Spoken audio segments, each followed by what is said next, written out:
I was just at a school district in Syracuse, New York, and I stayed an extra day because I was invited to go to a detention center to speak.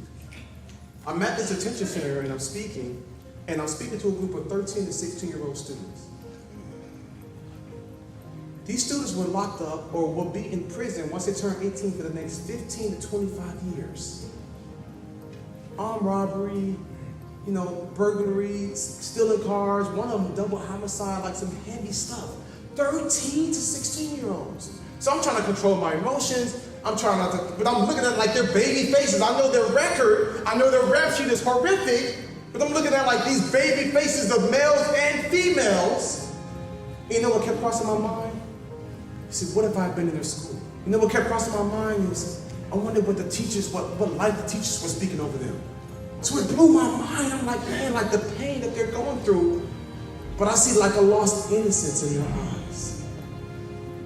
I'm at another detention center in Atlanta. Except for Atlanta, they don't wait for you to turn 18 to lock you up. They have a special wing filled with 17-year-olds. And I go there at least once a week as long as I'm in town, and I bring books, and sometimes I'll bring donuts, and I'll bring, Bibles, just whatever to uplift them. These guys are on a 23-and-1. So 23 hours a day they're locked up, 1 hour a day they get out. So I'm meeting them, they come from different walks of life, all of them are struggling. So I'm there and I have one guy stands up and he slams his hand on the desk. So we talk about connecting, we talk about communicating and controlling our emotions. I'm like, okay, what's going on? He says, man, Mr. Jeremy, we need more from you. I'm like, okay, you need more from me? Okay, so what does that mean? I'm just saying, man, you come and you bring books and stuff and that's cool and we appreciate it, but I need more. Can I be honest with y'all? I got frustrated. I'm like, what do you mean? What more can I do? And I just got back from Australia speaking at a conference the night before. So I'm literally still dealing with jet lag. That's like an 18-hour flight. I'm thinking like, ain't nobody else driving an hour across town to come and speak to you. Like, what else do you want me to do? And this guy with tattoos on his face says, sometime can you just read to us? I'm like, excuse me? He's like, yeah, you come and you bring books, thank you, but can you just read to us? We ain't never been read to before. I'm thinking like, man, this, who the world will look at as a hardened criminal, his heart is pure. He wants story time.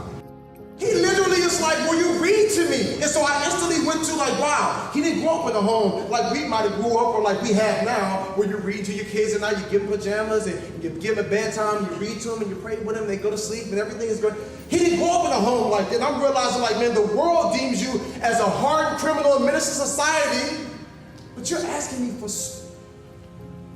what am I saying? Like when you look at these students, some of your students are going to go and do amazing things naturally. Some of them, you can be the very reason that they go on to be successful and defy all the odds that have been placed over their lives. You have the power and the capabilities to say, you know what, I'm going to love you back to life. I'm going to pour into you. I'm going to speak life. You will go far, and I'm going to raise my expectations. But in order for us to do that, we must have the mentality that it's all on us. Because so often it's easy to say, well, the district doesn't do this, or my school doesn't do that, or the class, or this student, or the parent. And I know it. These parents just as crazy as the kids are sometimes. You deal with all of this, but you speak life to these kids, and you tell yourself, what happens in my classroom, whether you win or lose, it's all on me. I know it's hard. I know it can be heavy at times, but I'm challenging you.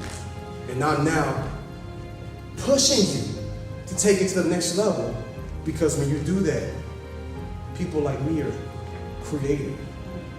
I've been to Australia in the past 2 years, probably 3 times speaking for different conferences.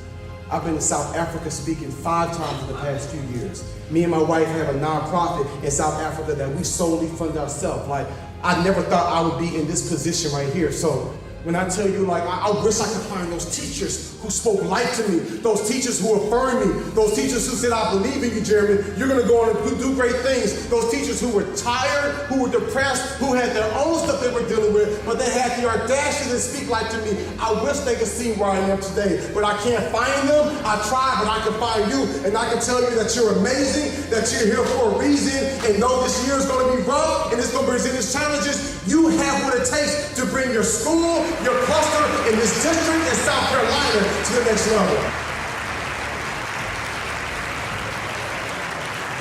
Hey, what's up? I hope you enjoyed today's video, and check this out. You gotta subscribe because I've got so many more videos in store for you. And when they come out, I want them to come directly to you. So click subscribe and let's keep building together.